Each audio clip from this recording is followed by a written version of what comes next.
समस्या। एक तरफ महाराष्ट्र में कोरोना ने हाहाकार मचा रखा है तो वहीं थाने रेलवे स्टेशन पर सोशल डिस्टेंसिंग की खुलेआम धज्जियां उड़ाई जा रही हैं।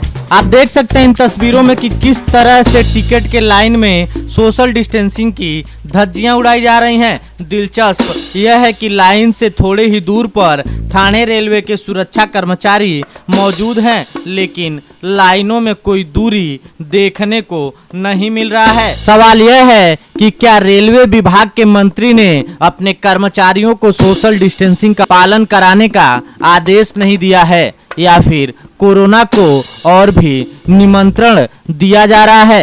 ये है एनपी न्यूज नेटवर्क और आप देख रहे हैं जेजेवी न्यूज, सिर्फ खबर नहीं सच्चाई का आईना। कोरोना के मरीजों की संख्या इतनी तेजी से बढ़ रही है कि सभी अस्पतालों में ऑक्सीजन की कमी पड़ गई है, जिसके वजह से कई जगहों पर कोरोना मरीजों और इलाज कर रहे डॉक्टरों में डर का माहौल देखने को मिल रहा है। बता दें कि थाने मनपा द्वारा सभी निजी अस्पतालों को ऑक्सीजन के उपयोग को 50% उपयोग करने का निर्देश दिया है। हालांकि इस बारे में 12 अप्रैल को राज्य सरकार ने इस संबंध में सभी अस्पतालों के लिए दिशा निर्देश जारी किया है। ऑक्सीजन का समय से इस्तेमाल किया जाना चाहिए क्योंकि इन दिशा निर्देशों में ऑक्सीजन भंडारण सीमित है। थाने मनपा के कुछ अधिकारी कोविड अस्पताल के डॉक्टरों को ऑक्सीजन का उपयोग करते हुए संबंधित अधिकारियों से परामर्श करने का निर्देश दे रहे हैं। वर्तक नगर में कुछ डॉक्टरों ने नाम न बताने की शर्त पर कहा, कुछ नगर पालिका अधिकारी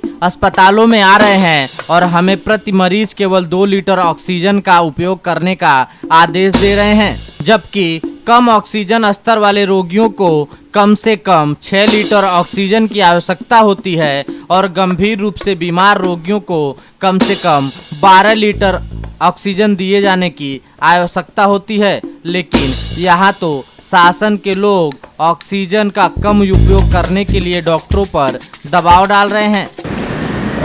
ये 2 पार्टमध्ये याचं उत्तर देतो। दुसऱ्या पार्टमध्ये याचं उत्तर देतो। त्याच्या अगोदर मी फक्त एकच सांगून येईल की मागच्या आठवड्यापासून ऑक्सिजनचा तुटवडा प्रचंड प्रमाणामध्ये आहे। आत्तापर्यंत आम्हाला रेमडेसिवीर कमी प्रमाणात मिळत होतं, आणखी काही गोष्टी कमी प्रमाणात मिळत होत्या, टोसिलिझुमॅब मिळत होत्या, पण याच्यासाठी आपण थांबू शकतो। मग तर ऑक्सिजनचा सप्लाय नाही म्हणल्याच्या नंतर ती जीवनावश्यक वस्तू आहे आणि ऑक्सिजन जर सप्लाय कट ऑफ झाला तर आम्ही 5 मिनिटसुद्धा पेशंटला मदत नाही करू शकत। त्याच्यामुळे प्रचंड दडपण आमच्याकडे आलेलं आहे। येस, बरोबर आहे की आता सुनामीसारखं ही सेकंड वेव्ह आलेली आहे आणि ऑक्सिजनची डिमांड जी आहे ती प्रचंड प्रमाणात वाढली आहे आणि त्या प्रमाणात आपली तयारी दिसून येत नाही आहे ऑक्सिजन जनरेशनची। या पार्श्वभूमीवर अशा पद्धतीचं आता मी उत्तर देतो तुमच्या प्रश्नाचं की जर शासनानं सांगितलं असेल की 6 लिटर लागत असेल तर 3 लिटर द्या, 8 लिटर लागत असेल तर 4 लिटर द्या, हे योग्य आहे आणि आम्ही ते करायलासुद्धा चालू केलं आहे।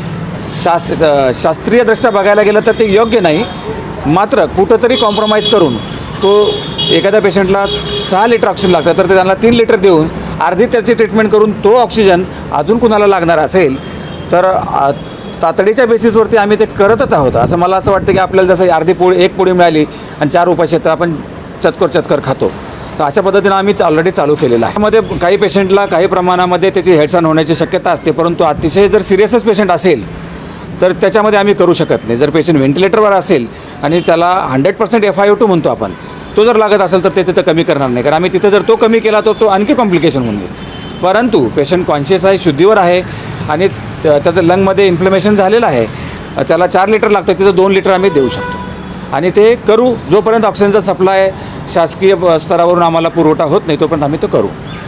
कालच शिंदे साहेबांनी लिंडन कंपनीला व्हिजिट केली तळोजाला आणि तिथल्या प्लॅन्टमध्ये त्यांची मदत घेऊन ते आपल्या ठाण्याचा ऑक्सिजन सप्लाय पूर्ववत करण्याचा प्रयत्न करत असं कळालं।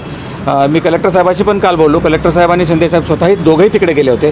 प्लस आत्ताच मी शिंदे साहेबाला भेटून आलो तर त्यांनी वाड्या साईडला आणि मुरबाड साईडला पण त्यांची काही लोकं पाठवलेत आणि ते तिकडून पण ऑक्सिजन मिळतो आहे का त्याची त्यांची चाचपणी चालू आहे। RDC साहेब आहेत आपले कलेक्टर ऑफिसचे, डॉक्टर पाटील साहेब म्हणून, मी त्यांच्याशी पण सतत बोलतो आहे, कारण Indian medical association president Thane म्हणून सगळ्या हॉस्पिटलचे फोन मलाच येत आहेत की सर माझ्याकडे 4च वेळेचा ऑक्सिजन राहिलेला आहे, माझ्याकडे 2च तासाचा ऑक्सिजन राहिलेला आहे, माझ्याकडे 6 तासाचा, असे प्रायॉरिटी कॉल येतात। आम्ही एक दुसऱ्यामध्ये ऑक्सिजनचे सिलेंडर इकडून इकडे शिफ्ट करण्याचा प्रयत्न करतो आहे आणि जर फारच वेळ आली तर काही हॉस्पिटलमधून इव्हन पेशंटसुद्धा आम्हाला शिफ्ट करायला लागलेले आहेत, तर आम्ही एक दुसऱ्याकडे पेशंटचं पण शिफ्टिंग करण्याचा प्रयत्न करून आत्तापर्यंत तरी ठाण्यामध्ये कुठल्या प्रकारचा मिशाप होऊ दिलेला नाही सुदैवाने। दुर्दैवाने काल नालासोपारामध्ये असे काहीतरी घटना घडली असं काहीतरी ऐकायला मिळालं आहे. बातम्या बघायला पण आमच्याकडे वेळ राहिलेला नाही आहे. आम्ही डॉक्टर म्हणून 24 तास काम करायला तयार आहोत, मात्र त्याच्यासाठी जे लॉजिस्टिक आहे तर ते आम्हाला सप्लाय करण्यात यावं अशी कळकळीची विनंती आहे. आणि फक्त ऑक्सिजन तर अगदी मस्ट आहे. दिल्ली से लेकर गली तक, समस्या से लेकर समाधान तक, वादों से लेकर काम तक,